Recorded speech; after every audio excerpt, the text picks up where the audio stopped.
Stop acting so small because you are the universe in ecstatic motion.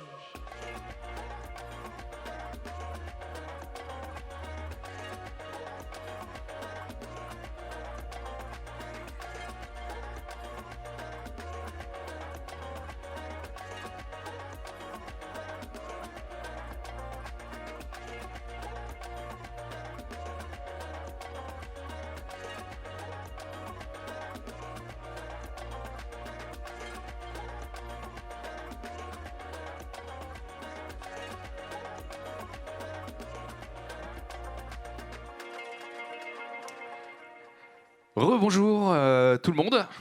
On est ravis de vous accueillir pour cette dernière après-midi de conférence. C'est déjà la dernière ligne droite.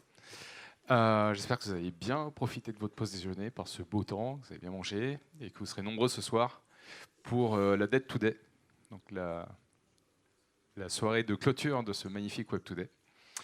On va commencer cet après-midi avec Daniel Roch qui va nous parler du daltonisme et du UX. Je vous demande d'accueillir Daniel Roch, s'il vous plaît.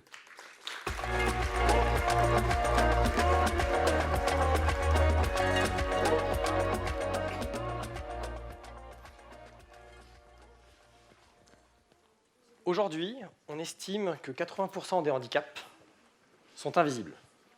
Si je vous dis handicap, aujourd'hui, vous allez penser personne en fauteuil roulant, vous allez penser personne aveugle, ce genre de problématiques. Mais en fait, il y a plein de handicaps que les gens ne connaissent pas ou ne voient pas. Et moi, aujourd'hui, effectivement, je vais vous parler de daltonisme. Et je vais remonter un petit peu en arrière. Quand je devais avoir 8-9 ans, j'étais à un cours de géographie. Et on m'a donné cet exercice à faire. Coloris la France en bleu, l'Allemagne en violet, l'Espagne en rouge, le Portugal en vert, etc.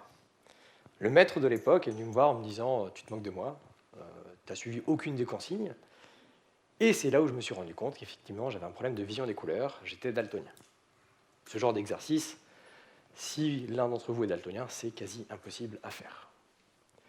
Donc le but du jeu, aujourd'hui, c'est que je vais vous expliquer ce qu'est le daltonisme, vous expliquer les problématiques que ça engendre, et surtout, je vais vous expliquer comment vous allez pouvoir agir dans vos interfaces, dans vos applications, dans vos sites internet, pour faire en sorte que ces gens-là soient inclus, que leur expérience utilisateur soit correcte.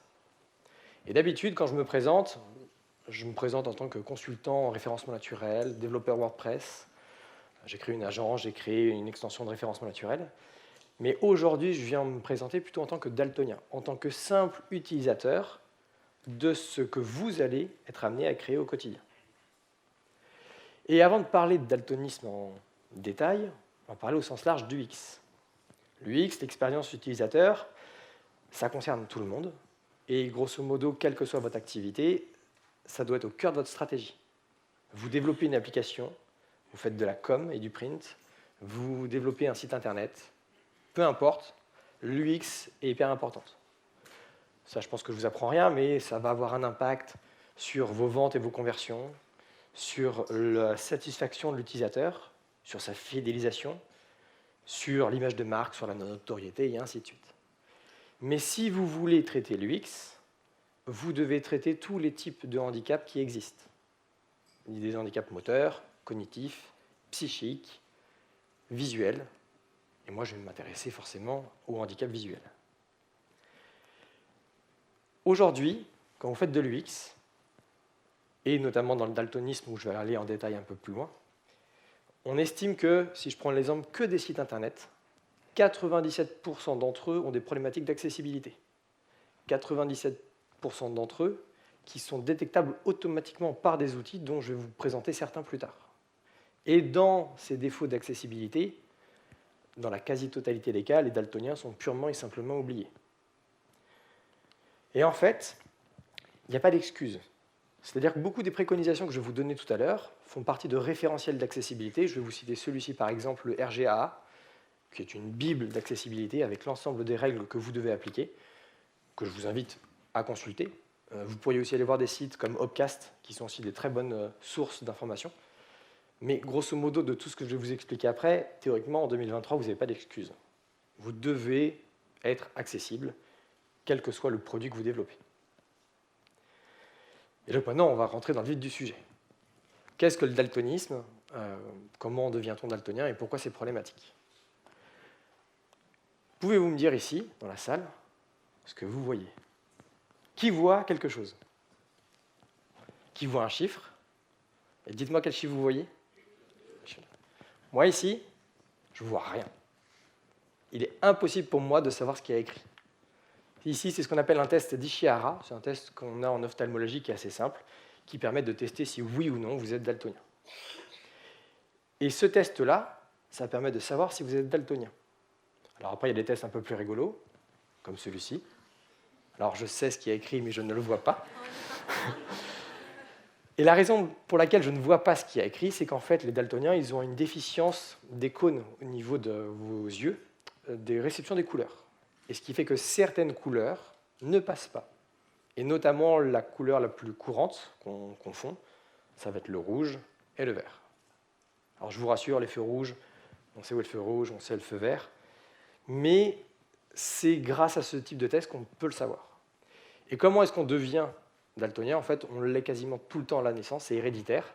C'est transmis par les gènes de la mère, dans la très grande majorité des cas. De temps à autre, ça va être suite à un accident, de temps à autre, à des effets de médicaments, mais grosso modo, on est daltonien.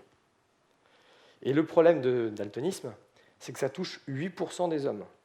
C'est-à-dire que théoriquement, dans cette salle, vu le nombre d'hommes que vous êtes, on devrait trouver quelques daltoniens dans la salle. Et ça touche seulement 0,4% des femmes.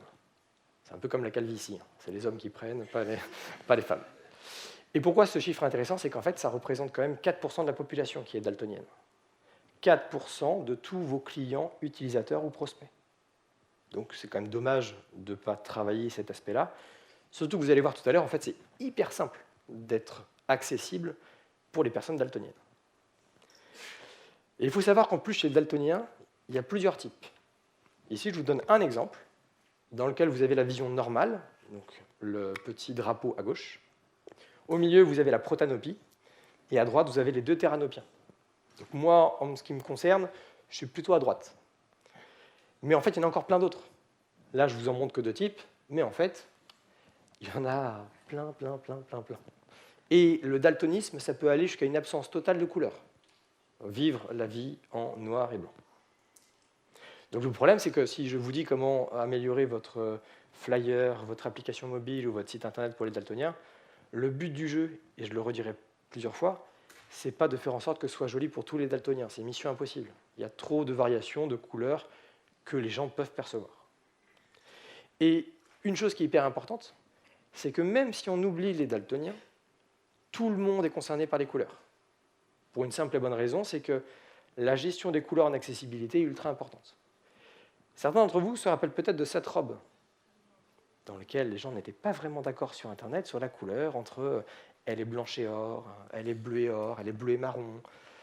Et en fait, les gens qui n'étaient pas d'accord avaient tous raison.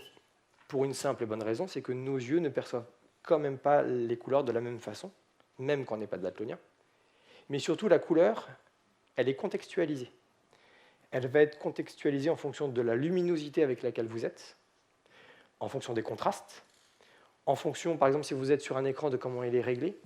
Je suis sûr que ça vous est déjà arrivé, vous regardez un site web sur deux ordinateurs différents, ce n'est pas les mêmes couleurs, parce que l'écran n'est pas le même, il n'est pas paramétré de la même façon, et ainsi de suite. Et donc les couleurs, ça concerne vraiment tout le monde. Et donc maintenant, la question, c'est pourquoi c'est important? C'est important parce qu'en fait, il va falloir choisir une couleur. Ma couleur, moi, en tant que daltonien, ce n'est pas la vôtre. Et ça n'a aucune importance. D'ailleurs, quand vous demandez ou quand quelqu'un vous dit « Tiens, je suis daltonien », la première chose que les gens vont faire, c'est « Ça, c'est quelle couleur ?» Ça. Mais la peau, elle est de quelle couleur? Ça, c'est très courant. Et quand vous demandez en accessibilité, quand vous avez un graphiste ou une graphiste, par exemple, et qui vous dit « Tiens, est-ce que tu trouves ça joli ?» En fait, mon vert, ce n'est pas votre vert, et à la rigueur, ce n'est pas très grave. La seule chose qui va compter, c'est vous, quand vous allez faire votre design, de faire en sorte qu'il soit accessible. Parce que dans certains cas, être daltonien, c'est purement et simplement bloquant. Bienvenue dans mon monde. Ici, j'étais sur Internet. Il y avait un formulaire que je devais remplir. Et à la fin, j'ai eu ce captcha. Merci de renseigner le mot en vert. Aujourd'hui, je ne sais toujours pas c'est lequel.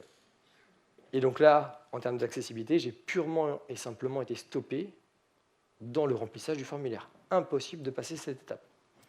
Donc là, en général, on passe un peu pour un débile quand on demande à ses collègues « S'il te plaît, tu peux venir voir mon écran, tu peux me dire ce que tu vois comme couleur ?» Et donc le problème, c'est qu'ici, en fait, on aurait pu très facilement rendre cet élément accessible. Et donc la vraie question qu'on va se poser, c'est demain, vous faites une affiche, vous faites une application mobile, vous faites un site web, n'importe quel autre élément qui a un élément visuel, on va se demander est-ce que je vais choisir la bonne couleur. Alors, comme je vous dis, il n'y a pas de bonne couleur, par contre, il y a une bonne façon de choisir la couleur. Et on va commencer par des choses, vous allez voir, simples, c'est pas très compliqué, mais qui vont avoir un impact. On va commencer par les contrastes. Le contraste, c'est le fait qu'une couleur par rapport à une autre couleur située à côté soit suffisamment prononcée pour que ce soit correctement lisible. Ici, dans l'image que vous voyez derrière moi, j'ai deux textes difficilement lisibles à gauche, deux textes facilement lisibles à droite. Pour une simple et bonne raison, on a pris ce texte-là et la couleur qui a été choisie a été suffisamment contrastée. Donc ça, j'y reviendrai après de comment on choisit le bon contraste. Mais en fait, c'est des tests qui sont très simples à faire. Et d'ailleurs, c'est la base d'accessibilité. Même si vous n'êtes pas daltonien, les deux textes de gauche sont chiants à lire. C'est pas pratique. Imaginez un site entier comme ça va avoir une fatigue oculaire et ça va diminuer l'expérience utilisateur. Donc la première chose, c'est le contraste. D'ailleurs, vous avez deux outils de test. Donc là, je vous en montre un, je vous en détaillerai plus tout à l'heure. Vous avez une note qui va de 0 à 10, qui va noter le bon choix de couleur et le bon contraste entre les deux. Donc là, vous voyez le texte qui est à droite en anglais, qui a une bonne note de 8,42 sur 10. Donc là, on est un texte qui est facilement lisible. Et celui-ci, qui l'est beaucoup moins et qui va vous demander plus d'efforts pour le lire. Daltonien ou pas daltonien. Donc ça, c'est une première méthode qui est toute simple quand vous allez designer, c'est de bien choisir vos contrastes. Mon deuxième conseil, c'est de basculer ce que vous faites en noir et blanc. Ça, c'est un des tests les plus simples pour savoir si votre page est accessible, peu importe votre vision normale ou non des couleurs. Ici, j'ai pris le site du Web Today, je le passe en noir et blanc, et la règle, c'est est-ce que tout est lisible? Si tout est lisible, tout est compréhensible, votre interface, elle est bien faite. Et si ce n'est pas le cas, c'est que vous avez forcément quelque part un problème de contraste. Ensuite, vous avez ce qu'on appelle les couleurs complémentaires. Alors, il y a un bémol que je vais préciser après, mais normalement, vous avez des roues chromatiques comme ça, avec des panels de couleurs qui marchent correctement ensemble. Donc ici, par exemple, vous avez le jaune qui va fonctionner correctement avec le violet. Et quand vous choisissez comme ça des couleurs complémentaires, il y a très très peu de chances que vous vous trompiez, sauf le rouge et le vert, qui pour vous sont complémentaires, alors que pour moi, c'est les deux couleurs les plus proches qui existent. Donc choisissez des couleurs complémentaires dans vos choix de couleurs de fond, couleurs de texte, couleurs d'image, etc. Et vous allez voir, ça va grandement améliorer votre accessibilité.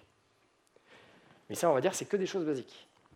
Parce qu'en fait, on peut faire beaucoup de choses avec les couleurs, et pour les daltoniens. Et il y a une règle, ça c'est peut-être celle qui est la plus importante. Quel que soit l'élément que vous allez créer, la couleur ne doit jamais être l'élément déterminant pour l'utilisation. Si vous partez du principe que dans votre interface, c'est la couleur qui permet de comprendre, qui permet d'agir, qui permet de modifier, etc., ça ne marchera pas pour les daltoniens. Et on va prendre plein d'exemples. Exemple numéro 1, c'est un magnifique graphique qui a été partagé par un développeur de la communauté WordPress avec qui je travaille, qui lui aussi est daltonien, et qui a en gros gueulé, parce qu'effectivement, ce graphique, pour nous, est inutilisable. Nous, les deux couleurs sont identiques. Alors, on part du principe que la légende à gauche est la colonne de gauche et la légende de droite la colonne de droite, mais avouez que pour vraiment interpréter ça, il y a plus simple et plus efficace. Donc, première chose qu'on peut faire toute simple, c'est on choisit des couleurs vraiment tranchées. Vous voyez ici, je remets du vert. Et là, pour le coup, ça devient beaucoup, beaucoup plus accessible, parce que la couleur est beaucoup plus tranchée, elle est beaucoup plus contrastée, et je vais avoir moins de difficultés. Mais là, ça marche, parce que j'ai que deux couleurs. C'est simple de différencier deux couleurs. Mais quand j'en ai plein, c'est plus compliqué. Ici, vous êtes sur le site de Trello. Alors, je ne sais pas si certains connaissent Trello. Trello, c'est des listings de tâches. Et vous pouvez mettre des jolies petites étiquettes de couleurs pour dire, tiens, ça c'est à faire, en cours, terminé, peu importe. Et sauf que moi, là, sur ces petites couleurs que vous avez, les deux d'en dessous, je ne les différencie pas. Je vais avoir du mal avec le rouge et le vert. Donc si vous mettez ce code couleur, ça va être ingérable. Trello, ils ont bien fait le job. Trello, vous cochez la petite case colorblind et vient le deuxième action qui est hyper simple, c'est que sur la couleur, vous allez ajouter ce qu'on appelle un motif ou une texture. Et moi, daltonien, je vais me référer au motif. Je vais avoir l'étiquette avec les diagonales à droite, les diagonales à gauche, ceux qui n'ont pas de motif, ceux qui ont des losanges, etc., etc. Et honnêtement, pour un développeur, ce n'est pas très compliqué à faire. Et ça rend accessible immédiatement l'ensemble de Trello. Il y a d'autres choses aussi. Prenons ce magnifique graphique qui montre votre fatigue, votre enthousiasme et votre volonté absolue de m'offrir une bière à la fin de cette conférence. Ce graphique-là, pour moi, il est très compliqué à lire. Pourquoi ? Parce que les couleurs de deux des courbes sont très difficilement différenciables pour moi. Là, ce qu'on peut faire, on pourrait jouer sur la forme et la texture, pardon. Là, on va jouer sur la forme. Je reprends le même graphique et je change juste la forme des courbes. J'épaissis une courbe, une deuxième, je la mets en pointillé. Et là, vous savez que quel que soit le type de daltonisme que la personne peut avoir, ce sera parfaitement utilisable et actionnable. Vous voyez, c'est tout simple. Vous n'imaginez pas combien de fois j'ai galéré là-dessus quand j'étais professeur en école de commerce et que j'avais des rapports avec des courbes qui m'étaient rendues par les étudiants où j'étais incapable de corriger moi-même les copies parce que je ne comprenais pas le graphique. Autre élément aussi, nommer les choses. Ici, on est sur un bon exemple. On est sur un site qui vend des chaussettes, produit passionnant. Quand je vais dans le filtre, qui me permet de classer les chaussettes par couleur, je n'ai pas uniquement la pastille de couleur. Puisqu'ici, je suis incapable de vous différencier le rouge de l'orange, et le violet, moi j'aurais dit que c'était du bleu. Donc le simple fait d'avoir la pastille et de nommer les choses à côté fait que ce filtre est actionnable, et si je dois acheter des chaussettes pour quelqu'un d'autre, eh ben, théoriquement, je choisirais une couleur qui est adaptée, ou en tout cas que je voulais. Et le nommage, il est hyper important. Prenons cet exemple-là. Un petit site e-commerce qui vend un magnifique lot de 5 t-shirts. Moi, aujourd'hui, je suis incapable de vous dire les couleurs des t-shirts. Alors, celui qui est tout devant, aucune idée. Ça, je ne saurais pas vous dire ce que c'est. Celui du milieu, je pense que c'est du blanc. Ça pourrait très bien être un rose pâle ou un gris pâle, j'en sais rien. L'avant-dernier, violet, bleu, voilà, je ne sais pas. Et le problème, c'est que le produit s'appelle Charles Wilson Pack, et c'est le modèle Essential Type 22, ce qui me fait une belle jambe pour savoir la couleur de ces t-shirts. Pourtant, je reprends le même site, un autre produit, des gourdes. Les gourdes ici, chaque gourde a été nommée correctement avec sa couleur principale. Là, je prends ici une bleue nuage mat. Alors c'est sûr, la couleur nuage mat va être très abstraite pour moi, mais n'empêche que je sais que je vais acheter une gourde bleue. Donc au moins moi, daltonien, je sais ce que je vais acheter. Et ce n'était pas très compliqué d'avoir un nom qui va être précis plutôt qu'un nom qui va être funky. Et on peut aller encore plus loin. C'est-à-dire qu'en fonction de ce que vous allez créer, vous pouvez aussi créer des options ou des éléments dédiés. Je vous ai montré l'exemple de Trello. Et moi, par exemple, je suis un gamer, je joue beaucoup aux jeux vidéo, mais en ce moment, je joue à Battlefield 5. Et sur Battlefield 5, quand vous êtes dans les réglages du jeu vidéo, vous avez une option en bas, vous voyez ici, là où j'ai pu sélectionner Tritanopy, où je vais dire ma déficience de couleur, et le jeu va s'adapter. Ce qui me permet de ne pas tirer sur les copains, parce que j'ai confondu la couleur avec la couleur des ennemis. Et ça, c'est quelque chose de très simple à faire, et qui pourtant rend tout de suite le jeu accessible à l'ensemble des joueurs dans le monde. Autre exemple, cette fois-ci pas du tout numérique, prenons un jeu de société, The Crew. Très bon jeu d'ailleurs. C'est un jeu où en fait vous faites des plis. Et ce jeu-là, les plis, se fait par la couleur à la base. Sauf que s'il n'y avait eu que la couleur, j'aurais été incapable de jouer à ce jeu. Et ce qu'ils ont fait, ces développeurs, c'est que sous la couleur, il y a un sigle. Et les daltoniens se réfèrent au sigle pour savoir comment ils doivent jouer. Une espèce de petit rond que vous voyez entrecroisé. Et ça a rendu aussi le jeu accessible. Donc quand on parle d'accessibilité et de daltonisme, ça s'applique à n'importe quel élément de la vie courante. Demain, vous faites un flyer ou une affiche, vous devez penser aux daltoniens. Et maintenant qu'on a vu les principes, passons aux outils.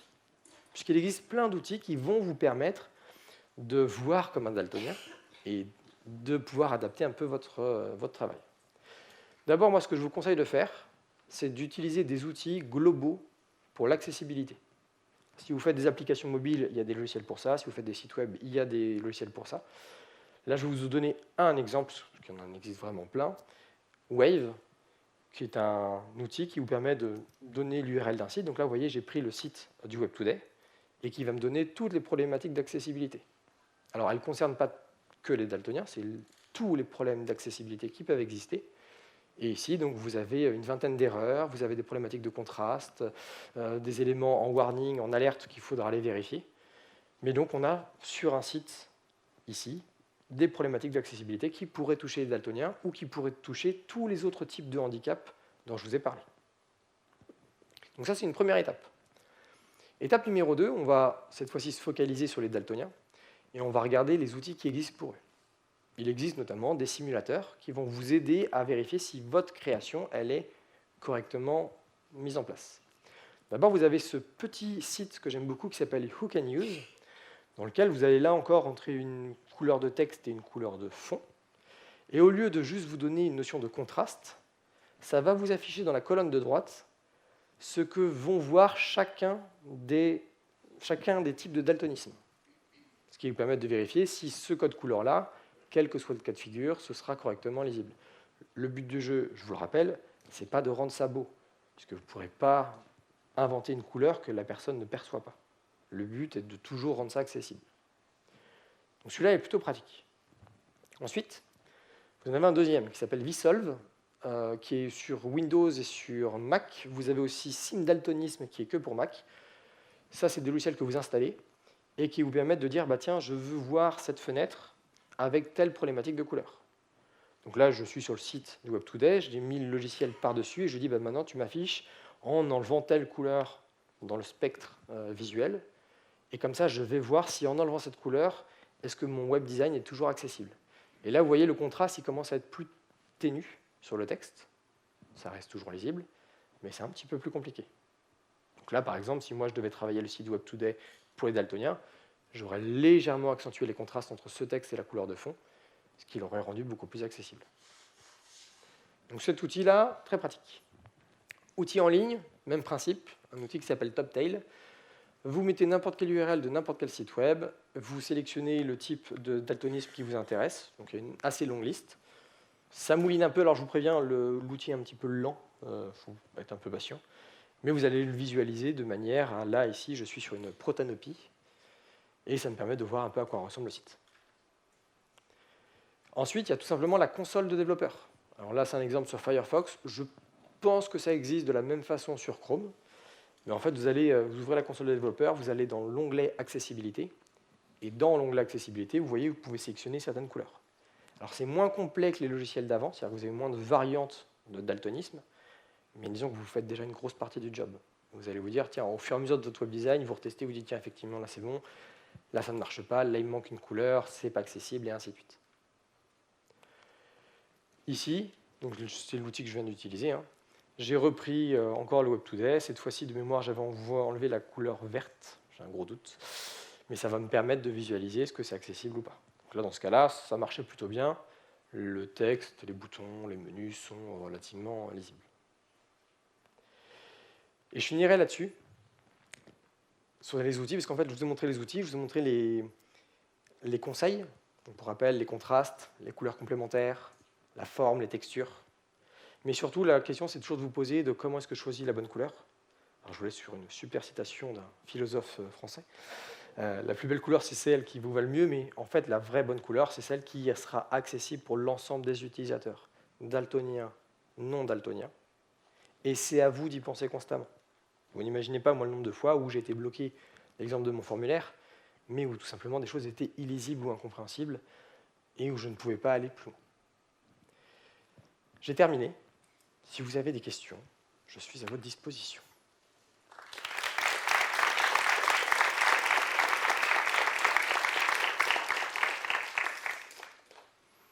Oui. Est-ce que le stage manager est là? Parfait.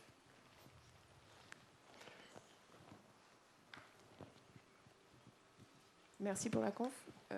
Quel conseil vous donneriez du coup en tant que daltonien pour designer? Alors malheureusement, si on parle de web design pur en termes d'esthétique, faites-vous aider. J'ai mes collègues, certains où je leur ai déjà demandé, je leur dis coucou, tu peux venir dans mon bureau parce que j'ai fait un petit bout de web design et puis c'était pas adapté, etc. Donc en fait sur la partie esthétique, il faudra forcément quelqu'un. Alors après, ça dépend de votre type de daltonisme. Il y a des gens, par exemple, notamment une personne avec qui j'ai discuté hier, qui lui est daltonien mais que sur les couleurs extrêmement pâles. Donc au final, lui n'est pas trop impacté sur le choix des couleurs. Moi, le problème, c'est que je vais confondre le rouge et le vert, le bleu et le violet, le rose et le gris, des fois le marron et le rouge, des fois le marron et le vert. Bon, bref, en gros, quand je fais un web design, c'est très compliqué, donc malheureusement, il n'y a pas de solution. Par contre, en tant que daltonien, je peux m'assurer que mon design est accessible. Il est moche, mais il est accessible.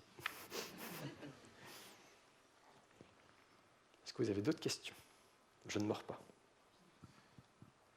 Excusez-moi, vous avez beaucoup parlé des sites internet, mais j'imagine que vous rencontrez aussi ce genre de problématiques sur des applications. Oui.